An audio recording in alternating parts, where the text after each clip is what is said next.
Hi, welcome back to Basement Backgammon. On this episode, we're going to be looking at problem 81 in Bill Robertie's 501 Essential Backgammon Problem Series. In this problem, black is to play a 5-4. You'll notice the black has a very important blot out on 9. Also has a blot on 24. White has some decent development over here, but is naked in the outside. White also has 3 points stacked up on his 22, our 3-point.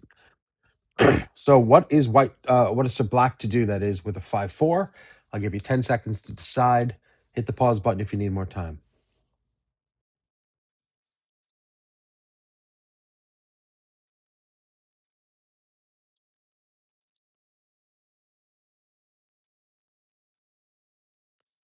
Okay, and we're back. So Robertie's play for this is the very straightforward 13-9 to cover the blot and cover the 6, and then play 13-8.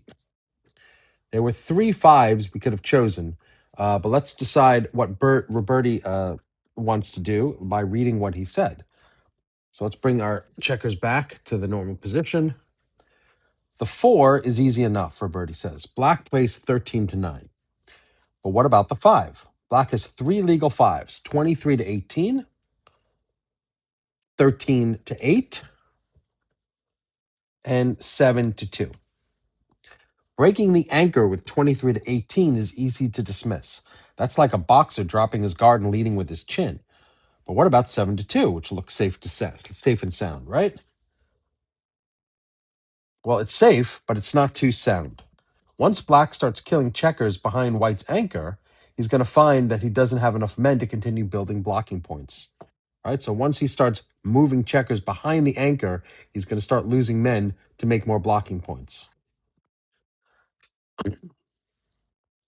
Plotting points will never look better than it does now, and if black kills his spares, he'll have to hope that white never rolls a 5. 13-8, on the other hand, gives black a direct path to victory. If black makes the 8-point before white can hit here, the advantage in the game swings over to black's side, reason enough for an aggressive play. So let's look at the 3 things that are legal for the 5. We know this is the 4. That's very simple. But this is one of the options, right? The problem is that a 6, a 5, and a 4 all hit.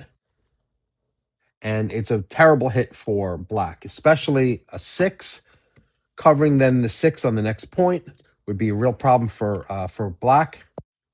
It's just there's no reason to have 3 blots and be able to make points on 3 different blots. So 6, 5 would be a double hit, 5-4, 4-3, all hit and make points, and then you could even hit loose with this particular board.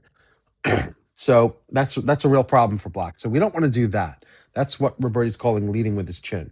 7-2 is safe, but then there's nothing to cover this blot. We got to start bringing checkers down. If we don't feel like slotting, that means we're going to have to start breaking the midpoint. We still have to move this guy out in order to get more men around. So that doesn't seem like the right thing to do. This is the risk-reward situation that Robertie says. Only a 5 or a 1-4 can hit, and if he misses both and you make the 5, even with a 5-1, I would still rather do 5-1, something like this, in order to make a 5-point prime, and then the advantage is on black side. Let's see what XG has to say. We're going to throw it over to XG for analysis right now. Okay, and we're back with our XG analysis of problem 81. Black is to play a 5-4, and Robertie's answer is to bring down 2 from 13. Let's see what XG has to say. XG agrees, and it's really not that close. You'll notice that anything else is a blunder. There's an 11% equity loss to do anything else. If you move 23 out to 18 and then 13-9, 13-9 is pretty much guaranteed. It's really what you do with the other 5s. So 23-18 is the second best choice. It's an 11% blunder, and moving 7-2 is an 11.1% blunder. So clearly this is the right move. Robertie got it right. XG agrees, and XG also agrees this is the correct move, and anything else is a blunder in every variation of match play that I've tried. So kudos to Robertie.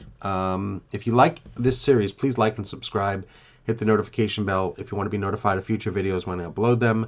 And I want to thank everyone for kind of going along with me on this journey. And also, thank you for your patience, because I'm just starting to learn screencasting and green screen and all these different things. I had imagined this channel as not being so professional, but clearly I want to put a little bit more professionalism in it.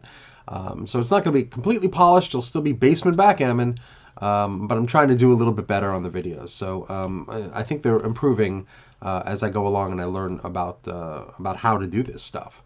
So thank you for your patience with all that. And as you know, I'll be doing one video a day to the end of the series. This was Problem 81. I'll see you tomorrow with Problem 82. Bye bye now.